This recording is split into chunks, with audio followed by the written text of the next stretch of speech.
Coming up on the Q30 Newscast. Quinnipiac engineering students win an award at a model bridge competition. This past Saturday, QU hosted the annual Denise DeScenzo Walk to fight rare diseases, and we have an update on the biggest financial headlines of the week. Also, learn all about the Wake the Giant performance last weekend. All that and more coming up on the Q30 Newscast.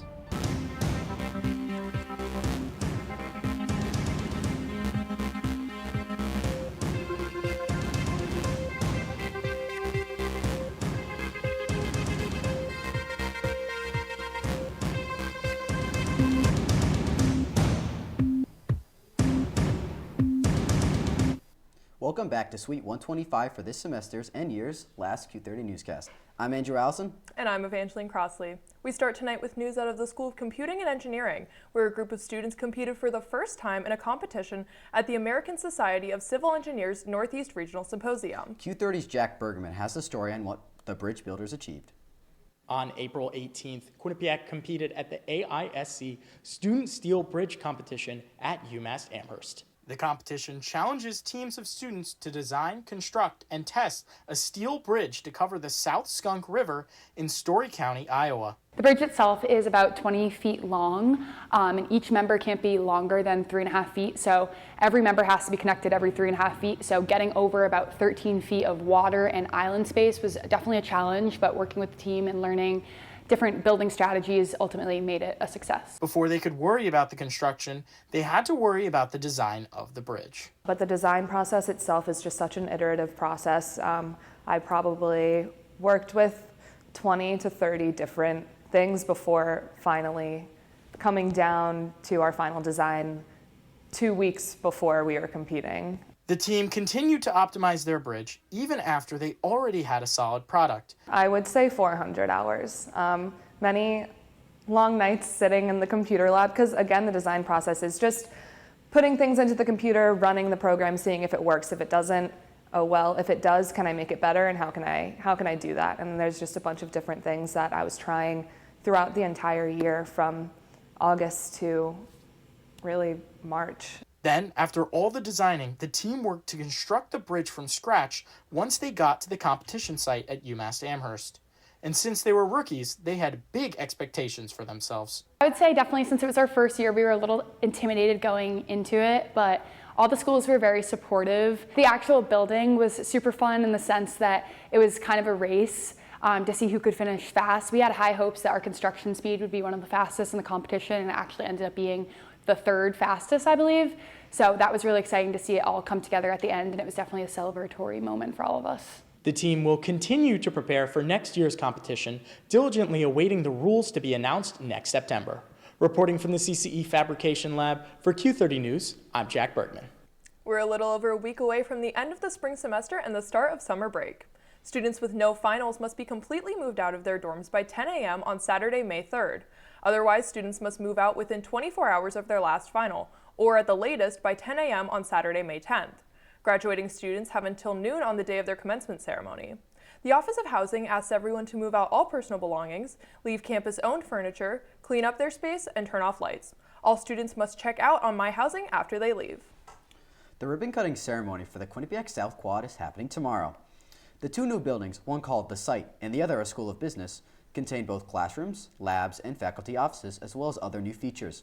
The ceremony will take place on the South Quad at noon tomorrow. Chief Experience Officer Tom Ellett commented on why people should attend. It marks a real new moment at QU.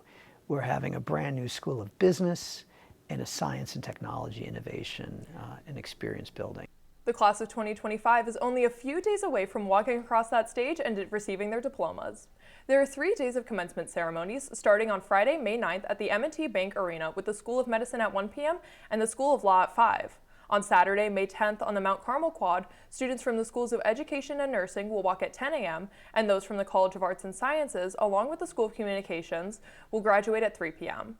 Finally, on Sunday, May 11th, also on the quad, students in the School of Business as well as Computing and Engineering will walk at 10 a.m. with the School of Health rounding out the ceremonies at 3 p.m. Congratulations to all those graduating.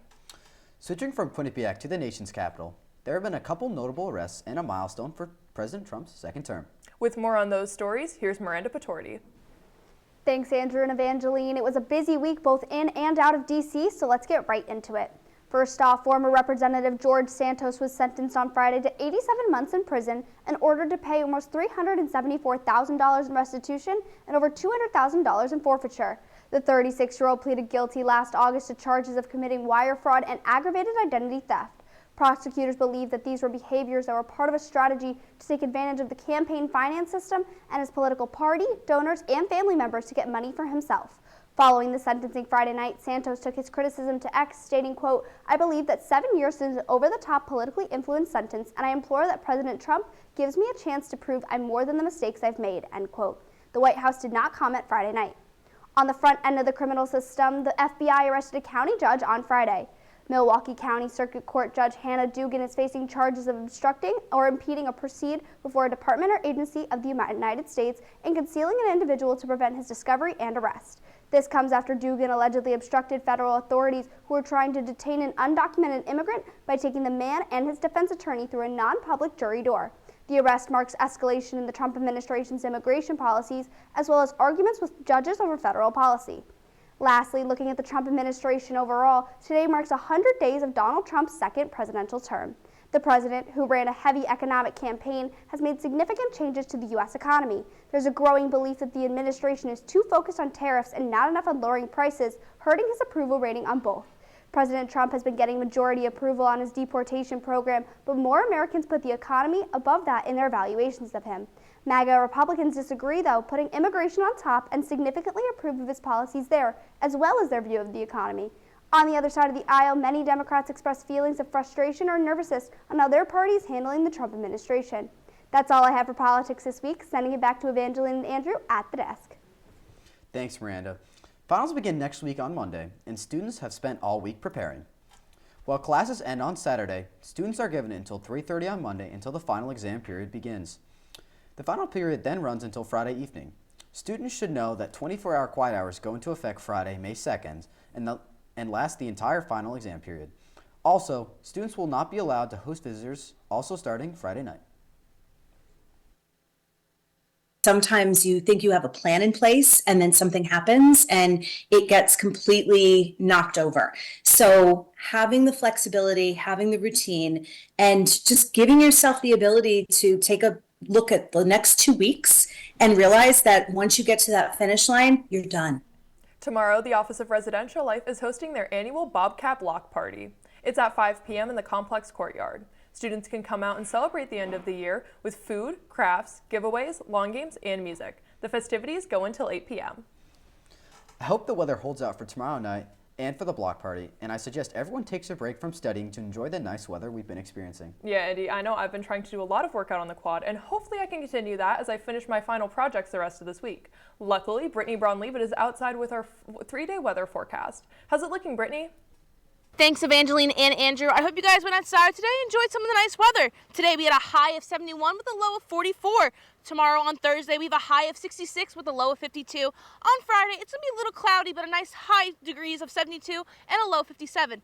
That's all I have for the 3-day weather forecast. Stay with us after this commercial break. There are a lot of temptations facing young people today, like electronic cigarettes and skateboarding. Each vape pod can contain the same amount of nicotine as a pack of cigarettes. This can lead today's youth to a lifelong addiction and severe lung damage. Recall and consider the facts before making a poor decision. The health class film guy isn't the best person to talk to your kid about vaping. Got a few minutes? You are. Start the conversation with your child about vaping today. Do you enjoy debating Quinnipiac sports? That's all flash, no catch. She didn't net it in the back of the net. That's not even a goal. What are you doing pulling out Ryan? Brady, that's like a crossover with a missed layup. Bobcat Breakdown is the place for you, with debate, analysis, and so much more. Matej Marinov. He is good, but oh man, is he bad. And that team is amazing. How do you not put Fairfield women's volley? Tune in to Bobcat Breakdown every Tuesday night at 9:30 p.m. on q30tv.com/watch.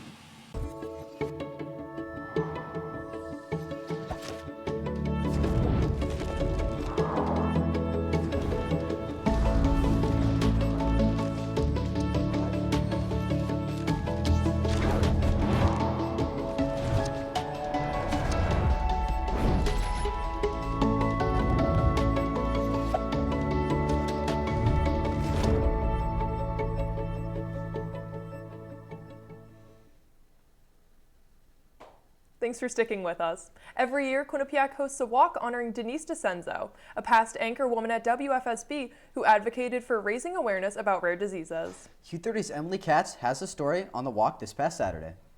She just had a great kindness about her. And her three tenets of her life were to be open, to be brave, and to be strong. Denise DeCenzo, beloved news reporter, lived by these words every day.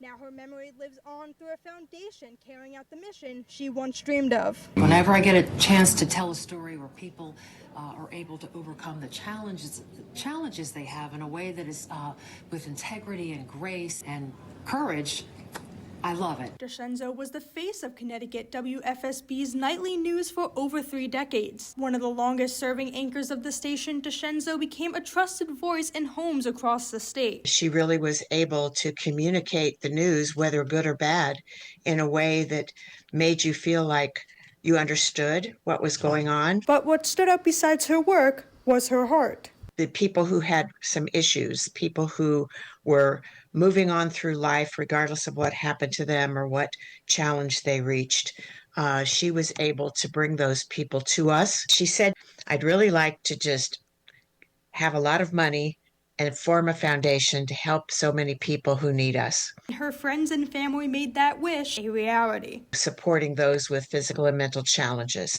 supporting integrity in journalism, supporting medical research and advancement. Those were all things that were part of Denise's giving in her life. Right here on Quinnipiac's campus, this past Saturday marked year 4 of the foundation's annual walk to fight rare diseases. We felt that the walk would bring awareness to those diseases and to the fact that we have this whole community of people in this state who have rare disease and who fight every day to try and get more recognition, to get their needs met. The foundation continues to work closely with the Quinnipiac School of Communications, creating initiatives that promote kindness and support. Denise DeCenzo will forever be a beloved journalist, but if you're looking to get more involved or donate to the foundation, you can find more information at thedenisefoundation.com. Reporting from outside Tater Hall for Q30 News, I'm Emily Katz. No Rest, a book written by Quinnipiac English professor Jason Koo, has received the Eugene Paul Nasser Poetry Prize from Utica University. The prize comes with a $2,000 reward and is given to one poet from upstate New York. Koo's book is praised with using emotional wit, emotional depth, and accessibility to address grief and self-identity between the time from the COVID-16 elections to the COVID-19 pandemic. Those kinds of poems capture consciousness, the way that the human mind moves in all of its contradictions and complexities. That's always something I've been interested in. So I think, as I became more serious as a writer, I just got more and more interested in doing that myself. The Quinnipiac School of Communications is holding a capstone showcase for its film majors. The showcase is happening Friday at CCE 101 from 4 p.m. to 10 p.m. For many students, capstones are the crowning achievement or finale of their undergraduate degree. For film, TV, and media arts majors, their capstone usually involve a short film, documentary, or screenplay. According to Quinnipiac's website, a capstone, quote, stands as a testament of your capabilities and growth from a curious student to an extraordinarily well-prepared professional, end quote. Now, there have been a lot of top headlines from around the nation. From severe storms to a boat crash, Zach Naffa has the news for us. Zach? Thanks, Andrew and Evangeline. Starting in Pennsylvania, 2 people died due to severe weather on Tuesday. Both victims died as a result of live wires that had been knocked down from a derecho, a long-lived and widespread collection of thunderstorms. The derecho traveled more than 500 miles from eastern Indiana through central Pennsylvania on Tuesday afternoon, with wind gusts between 55 and 80 miles per hour. The more than 60-mile wide storm knocked down trees and power lines along its destructive path. Many schools in western and central Pennsylvania are running on a delay or have canceled classes for Wednesday as more than 400,000 customers in the state remain without power. Moving down the East Coast, a man has been killed and 12 other people left injured after a boat crashed into the Clearwater Ferry in Clearwater, Florida on Sunday evening. Police identified the deceased victim to be 41-year-old Jose Castro, a native of Palm Harbor, Florida. All 12 injured individuals were on the ferry when the crash occurred, according to the Clearwater Police Department. There were 45 total people on the 40-foot ferry, including 2 crew members, when it was struck from behind by the 37-foot privately owned boat operated by 63-year-old Jeff Knight. Authorities claim the boat fled the scene, though Knight's lawyer alleges that multiple witnesses reported that the captain and some passengers may have been distracted by a dolphin sighting. The police chief and the Clearwater Ferry did not comment on the allegations late Tuesday. Finally, the U.S. Supreme Court denied Karen Read's double jeopardy appeal on Monday and will not review her case. Read has asked the Supreme Court to intervene in her case after the jurors allegedly agreed on acquittal for 2 charges in her first trial. Read is accused of killing her boyfriend and Boston police officer John O'Keefe in January 2022. Prosecutors allege Read hit O'Keefe with her vehicle and left him to die during a major storm in Boston, but Read has maintained innocence throughout. In Read's first trial last year, the judge declared a mistrial after the jury could not reach a unanimous decision on all counts. She was charged with first-degree murder, manslaughter while operating a motor vehicle under the influence, and leaving the scene of a fatal accident. She pleaded not guilty. That's all I have this week for national news. Andrew and Evangeline, back to you. Thanks, Zach. The Q30 Newscast is now headed to its second break of the night. But when we return, we'll have your full weather forecast along with a wellness report. And an update on what's going on in the world of finance. Don't go anywhere. We'll be right back. Everyone has a ritual, that small thing to keep us focused. A habit we never skip, to clear our minds and elevate our performance. But what do you do to keep your head in the game? To drown out the self-doubt and support your mental health. Because being your best isn't just about taking care of your body. It's about taking care of your mental health. Discover the resources that you need to keep your mind focused and your mental health a priority.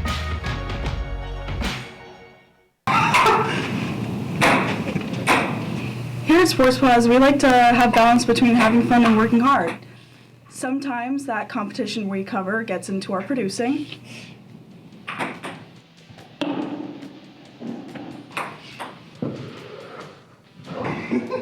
Tune in every Monday night at 9:30 at q30tv.com/watch for all the news, highlights, and more. This is Sports Pause. Everyone has a ritual, that small thing that keeps us focused. A habit we never skip to clear our minds and elevate our performance. But what do you do to keep your head in the game, to drown out the self-doubt and support your mental health? Because being your best isn't just about taking care of your body. It's about taking care of your mind and mental health. Discover the resources you need to keep your mind focused and your mental health a priority. Welcome back to the Q30 Newscast. If you're just joining us, I'm Andrew Allison alongside Evangeline Crossley. Now, I hear there's going to be some rain this weekend. Hopefully that won't affect the concert I'm going to. Brittany, can you please tell me if I need to do a rain dance to keep the skies clear? Thanks, guys. Let's move into the 7-day forecast. On Wednesday, we have a high of 71 with a low of 44. And I know you guys might thinking your finals are confusing, but this weather's, man, is really confusing. Because on Thursday, we have a high of 42 and a low of 28. Moving to Friday, it's going to be sunny, back up to a high of 72, low of 57. But this weekend, it's going to be rainy, so I hope you guys still have your umbrellas. On Saturday, it's going to be a high of 73 with a low of 56. Sunday, again, with the rain, a high of 65 and a low of 52. But don't worry, starting back Monday, starting finals, it's going to be a nice little sunny day, high of 61, a low of 52. Moving to Tuesday, it's back to that rainy weather, a high of 63 and a low of 56. Now moving to the map of Connecticut, starting up in the north of Torrington, a high of 70, a low of 50. Moving to Hartford, again, the same type of weather, high of 70 with a low of 51 degrees. Norwic's going to have a high of 65 and a low of 49. Moving down south to New London, a high of 59 and a low of 48 degrees. In New Haven, it's going to be a little cloudy with a high of 62 and a low of 52. Moving up to Danbury, it's going to be a little colder there with a high of 38 and a low of 25. Then finishing off with Stamford, a high of 66 and a low of 53. Now, Andrew and Evangeline, it's going to be a little rainy this weekend, but do you guys still have any fun plans before finals start? Yeah, thanks, Brittany. You know, unfortunately for me, I got a lot of studying to do, so I think I'm going to be mostly staying in this weekend and focusing on school. That's understandable. I'm actually heading back to Pennsylvania. Like I said, I have a concert, so I'm going to see St. Motel with my mom and my sister. That sounds really fun. But, you know, shifting to a different topic, you know, Evangeline, I enjoy colorful things as much as the next person. But apparently, some colored foods aren't that good for us. The U.S. Food and Drug Administration is phasing out the use of petroleum-based food dyes. According to Commissioner Marty Markery, this is an important step in keeping America's children healthy. Yeah, Andy, these dyes are found in candies, cereals, beverages, and even some medications. They're used to make the food more appealing to the eyes, but they can have adverse effects, including increased risk of cancer or tumors, toxicity to cells, irritability, restlessness, and sleep disturbance. The Biden administration began the process of phasing out dyes in January, but the process is now being accelerated. Hearing all that, maybe I should stop drinking the bright blue Gatorade from the dining hall. Yeah, maybe, but switching from DC into New York. We have Julia Barchell in studio to give us a financial rundown. Julia? Thanks, Andrew and Evangeline. The U.S. economy shrank at the start of this year as trade disturbances prompted businesses to stock up on goods from overseas. Today, major stock indexes were mixed, with the Dow rising about 0.3% and NASDAQ slipping less than 0.1%. The S&P 500 rose 0.1%, extending its 7-day winning streak. However, the stocks have had a rocky April. Overall, the S&P extended April with the roughly 0.8% loss, while the Dow was down 3.2%. It was the third straight losing month for both. Scott Helfstein, head of investment strategy at Global X ETFs, said this report should be a canary in the coal mine for the new administration, but perhaps their willingness to inflict economic pain in pursuit of the long-term goals was underestimated.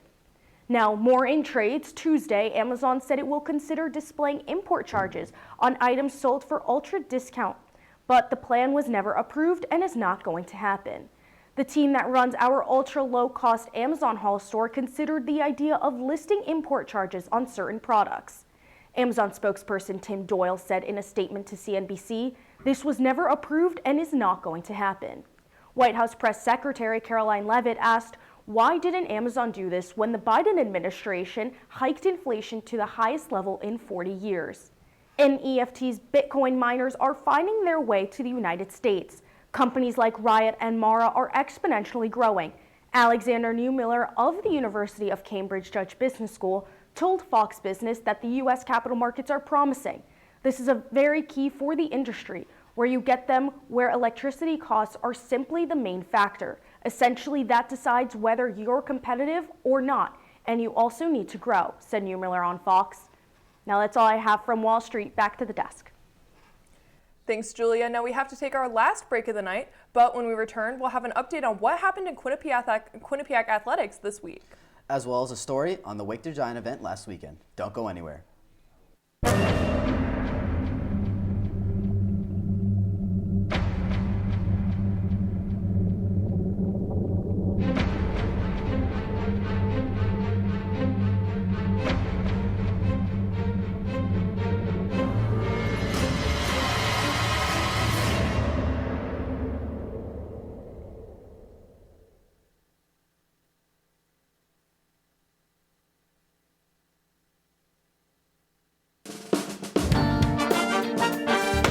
I'm not gambling!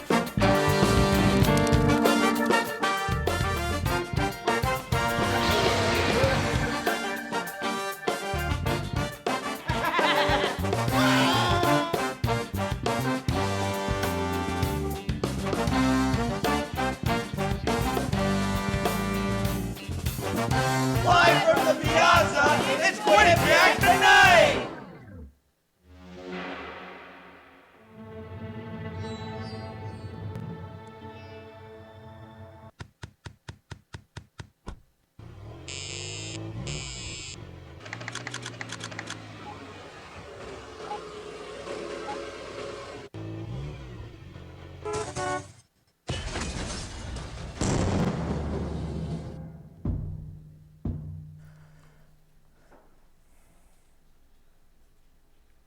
Welcome back. It's now time for your Quinnipiac Sports Update of the week. Ben Rickovicius is here with all the top headlines from the athletics department. What do you have, Ben? Thanks, Evangeline and Andrew. The Quinnipiac athletics community lost a Connecticut sports legend on Friday. Frank Porky Vieira passed away at the age of 92.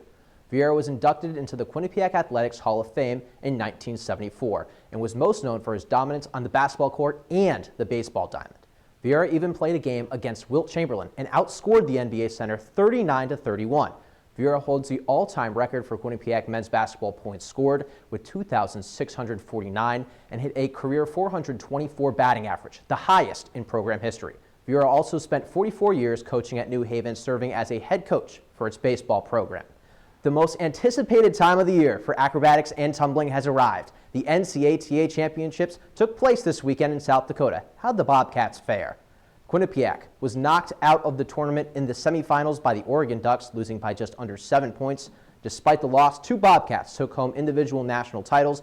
QU won the 6-element acro event and the trio tumbling event. Hallie Fowler played a pivotal role during the 6-element event, winning her 2nd individual event title in 2 seasons. Fowler and Mia Rose King were named to the 2025 NCATA All-American team.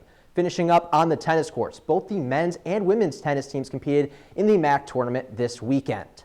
For the 2nd straight year, the Quinnipiac men's tennis team has won the MAC championship. The Bobcats beat the Ryder Bronx 4-1, with Elias Hoxha winning his singles match to clinch the win. The Bobcats will now play Clemson in the opening round of the NCAA tournament.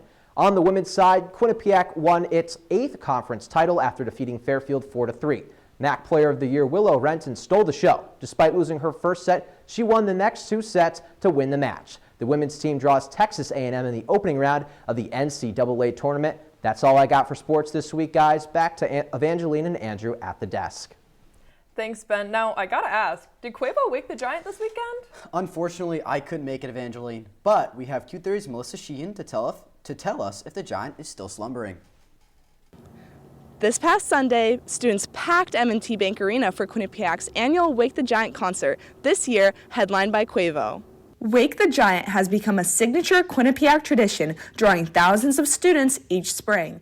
Over the years, SPB, otherwise known as the Student Programming Board, has brought big-name artists like Khalid, Kesha, and Offset. Each show is a celebration of music, energy, and Bobcat pride. People start lining up. I think we had people coming outside at like 3 p.m. So like people line up, they sit out there with their friends. They can now get food. They can hang out. People get dressed up. It's like going out kind of thing. It's like a fun activity. You get free merch and stuff. After NLE Choppa canceled his appearance due to dehydration during a previous performance, the Student Programming Board had to act quickly to secure a new headliner. We booked through a specific company called Concert Ideas, and basically NLE had booked like a few shows through them, and when he dropped all of his shows, so I think he dropped like 4. He ended up being able to pick up like 3 of the shows I think that NLE dropped, and so we knew that he'd be in the area. He was doing other college shows, and so that was the choice that we ended up going with.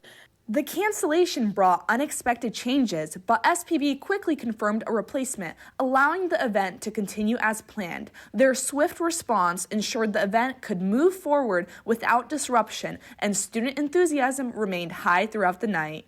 But I think some people were still excited for Quavo. I think especially freshmen and sophomores. It's still a decent show. You're not spending a ton of money for something that you might be disappointed in. From start to finish, Wake the Giant gave students a night to remember.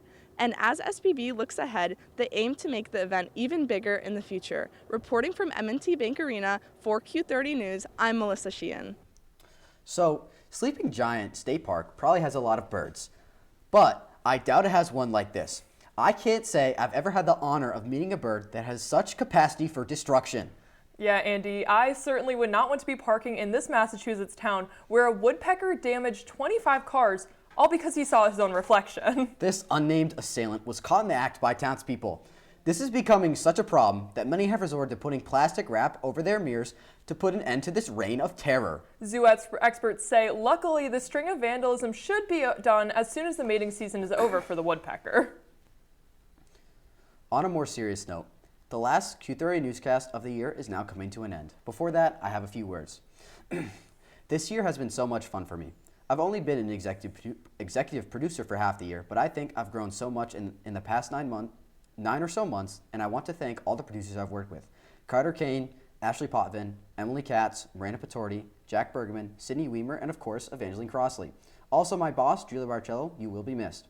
And thank you, the viewer, for tuning in tonight and any other Wednesday night. We put a lot of work into these shows, and any support is always appreciated. This is my 2nd year as a part of the Q30 newscast. Last year I was an associate producer, and this year I had the absolute pleasure of executive producing. Now, for those of you who don't know, I began this year executive producing on my own. A job for 2, all on me. I would have lost my mind if it was not for the amazing members of this department. I'd like to give a specific shout out to Andrew Allison, who stepped up as an executive producer at the beginning of this semester when we desperately needed him. You are such a talented producer already, and you have such a bright future ahead of you. I'm so excited to witness. Julia Barcello, you've been an amazing leader and friend to this team and have always pushed us to be our best. For that, thank you. To all of our other associate producers, current and previous, thank you for all the hard work you put into making every week this show every week as great as it can be. I am so unbelievably proud of everything that this team has achieved this year. And one more thank you to those at home for tuning in. Now, we are taking a hiatus from our Wednesday night live shows for summer break, but keep up with us on X at Q30 News and on our website at q30tv.com for more content. One last time, for Andrew Allison, I'm Evangeline Crossley. Have a great night, Bobcats.